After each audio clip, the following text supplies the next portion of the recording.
बिस्मिल्लाहिर्रहमानिर्रहीम। तो आज की शॉर्ट सी वीडियो के अंदर 2022 के फार्माकोलॉजी एनुअल पेपर को डिस्कस कर लेते हैं, क्योंकि वाइवा के अंदर ये सुना जा रहा है। सबसे पहला explain the type of pharmacological antagonism. तो जल्दी जल्दी हम स्टार्ट करते हैं।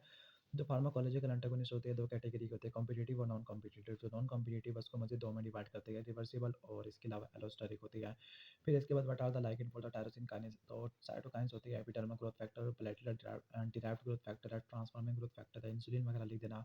Give its downstream signalling mechanism. तो डाउन स्ट्रीम सिग्नलिंग मैकेनिज्म के अंदर टायरोसिन काइनेज मैकेनिज्म हो सकता है, जैक स्टार्ट मैकेनिज्म भी हो सकता है, यानी जो प्रोटीन है उसके पास intrinsic tyrosine activate kinase activity हो सकती है, फिर जैक स्टार्ट मैकेनिज्म के जरिए काम करता है।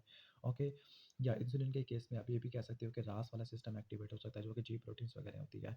आगे इंपॉर्टेंस ऑफ डाउन रेगुलेशन। तो डाउन रेगुलेशन का मेन पर्पस ये है कि फ्रीक्वेंसी को और इंटेंसिटी को इसको आप मेंटेन करना किसी भी बायोलॉजिकल रिस्पॉन्स के।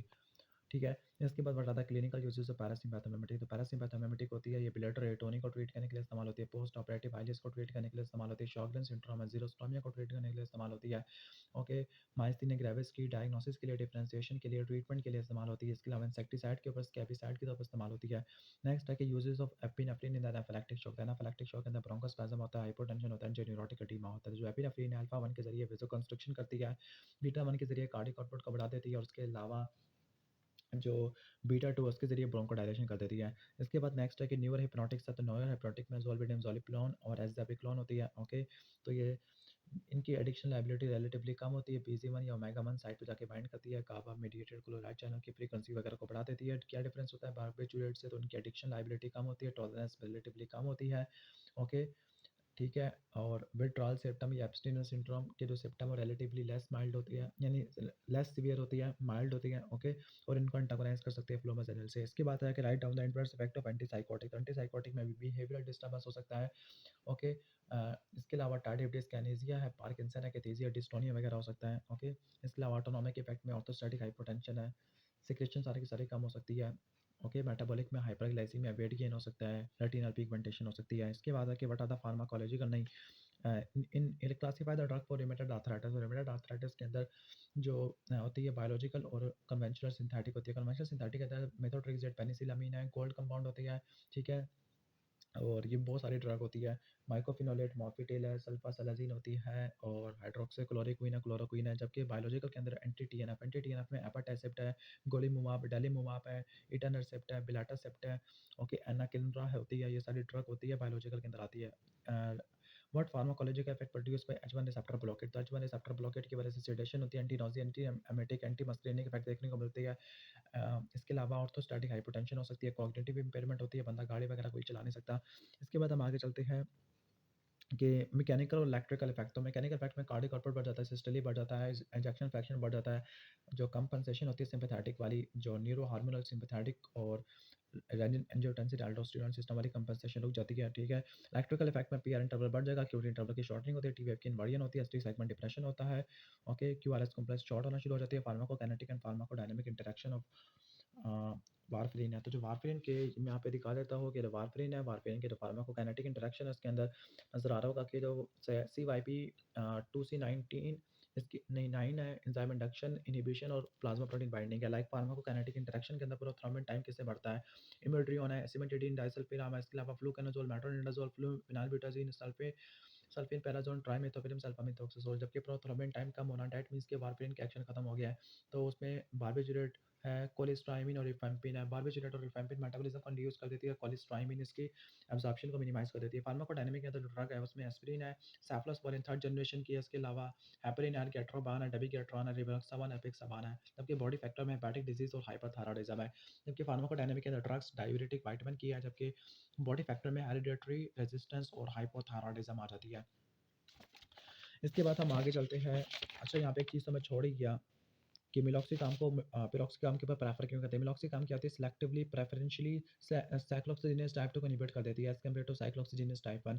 तो इसकी वजह से जीआईटी की एब्सेंट रिलेटिवली कम होती है। इसके अलावा ये थ्रोम्बोक्सिन ए2 को इतना ज़्यादा इनहिबिट भी नहीं करती है, और प्लेटलेट की फंक्शन को मेंटेन करती है। थियोफाइलिन को ज़्यादा इसलिए यूज़ नहीं करते क्योंकि हमारे पास दूसरी ड्रग अवेलेबल है जिनकी एफिकेसी और सेफ्टी काफ़ी ज़्यादा अच्छी होती है। इसकी बार-बार कंटीन्यूअस मॉनिटरिंग करनी होती है, इसकी टॉक्सिसिटी काफ़ी ज़्यादा सीवियर होती है, जिसकी वजह से आप इसको यूज़ नहीं करते। इसके बाद एंटी एमेटिक क्लासेस है, तो एंटी एमेटिक में मस्कार्निक ब्लॉकर होते हैं, H1 1 ब्लॉकर होते हैं, इसके अलावा serotonin type 2, serotonin type 3 blocker होते हैं, कैनाबिनॉइड्स होते हैं, ग्लूकोकॉर्टिकॉइड होते हैं। ओके, इसके बाद एम्पिरिकल थेरेपी होती है। एम्पिरिकल थेरेपी का मतलब है कि ड्रग को स्टार्ट करते हैं बिफोर द एस्टेब्लिशमेंट और डायग्नोसिस ऑफ माइनोक्लाइकोसाइड को फुरासिमाइड वाले पेशेंट में क्यों नहीं देना चाहिए, क्योंकि जो लूप दोनों के दोनों लूप डायरेटिक और अमाइनोग्लाइकोसाइड ऑटोटॉक्सिक होती है। 4 फ्लोरोक्विनोन तो सिप्रोफ्लॉक्सासिन और फ्लॉक्सासिन है। इसके अलावा आप कह सकते हो कि नॉरफ्लॉक्सासिन है, जैटी, लेवो, लीवोजैमी और मॉक्सिफ्लॉक्सासिन है। Right, give their mechanism of action तो डीएनए टोपोइसोमरेज 2 को और 4 को इनहिबिट करना शुरू कर देती है, काइनेज को इनहिबिट कर देगी, टोपोइसोमरेज 4 को इनहिबिट कर देगी, रेप्लिकेशन को और ट्रांसक्रिप्शन को इनहिबिट कर देती है। एडवर्स इफेक्ट में आप ये कह सकते हो कि थियोफाइलिन का लेवल बढ़ जाएगा, टेंडिनाइटिस करवा देती है, टेंडन रप्चर करवा देती है, क्यूटी लेवल को बढ़ा देती है, जीआईटी डिस्ट्रेस हो सकता है, सुपर इन्फेक्शन वगैरह हो सकता है, फोटो सेंसिटिविटी होती है, वर्टिगो हो सकता है। ओके, इसके बाद है कि टीबी है, तो टीबी के फर्स्ट लाइन ड्रग कौन-कौन सी होती है? निमोनिक है, स्ट्राइप है, स्ट्रेप्टोमाइसिन, रिफेम्पिन, आइसोनियाज़िड, इसके अलावा पिराज़िनामाइड और इथेम्ब्यूटोल होती है।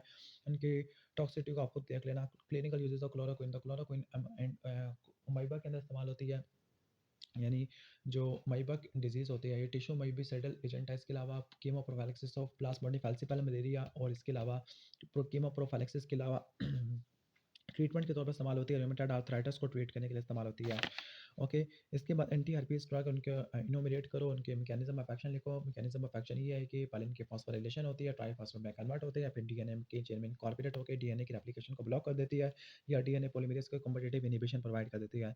ओके, तो यहाँ पर इस एग्जांपल में एसाइक्लोवीर है, फॉस्कार्नेट है, सिडाफाविर है, एसाइक्लोवीर है, जैलसिक्लोवीर होती है, वेलासाइक्लोवीर होती है, पेंसिक्लोवीर है, फार्मासिक्लोवीर है और इसके अलावा टोकोसनॉल भी होती है। ओके, बिलियमाइसिन की वजह से पल्मोनरी फिब्रोसिस, निमोनाइटिस, एलोपेकिया वगैरह, जीआईटी डिस्ट्रेस वगैरह हो सकता है। एम्फोटेरिसिन भी क्या करती है, अल्कोस्टिरोल पे जाके बाइंड करती है, आर्टिफिशियल पोर क्रिएट कर देती है। इसके बाद है कि जो प्रिपरेशन होती है वो 2 टाइप की होती है, एक तो कंबाइंड होती है, दूसरी सेपरेटेड होती है। फिर इसको 2 फॉर्म में देते हैं, मोनोफेजिक या बाइफेजिक या ट्राइफेजिक फॉर्म में। मोनो में कांस्टेंट डोसेज होती है, बाई और ट्राई में 1 या 2 मतलब डोज को चेंज करते हैं। अब इसके माइल्ड, मॉडरेट और सीवियर टॉक्सिसिटी, तो माइल्ड के अंदर क्या-क्या चीज़ होती है, माइल्ड में ई से एडिमा होगा और ई से हम कह सकते हैं कि एडिमा के अलावा ई से एमएसएस वगैरह भी हो सकती है। ओके, नोज़िया, वोमिटिंग हो सकता है, मास्टैल्जिया हो सकता है, माइग्रेन है। जबकि मॉडरेट के अंदर हम कह सकते हैं कि ब्रेक थ्रू ब्लीडिंग है। ओके, इसके अलावा स्किन पिगमेंटेशन, एक्नी और हिस्टोटिज्म वगैरह हो सकता है। ओके, और वेट गेन वगैरह हो सकता है, वेजाइनल इन्फेक्शन है, यूरेट्रल डायलेशन है। जबकि लास्ट में जो सीवियर है उसमें वेनस वस्कुलर डिसऑर्डर है like thromboembolism, MI, stroke, valvular disease हो सकती है, ब्रेस्ट कैंसर ज़्यादा हो सकता है। ओके, डिप्रेशन वगैरह हो सकता है, जीआईटी डिस्ट्रेस वगैरह हो सकता है, कोलिस्टेटिक जॉन्डिस वगैरह हो सकता है। ओके, तो हमने जल्दी-जल्दी पूरे पेपर को डिस्कस कर लिया है। वीडियो अच्छी लगी है तो वीडियो को लाइक कर देना, चैनल पर नहीं हो तो सब्सक्राइब कर देना।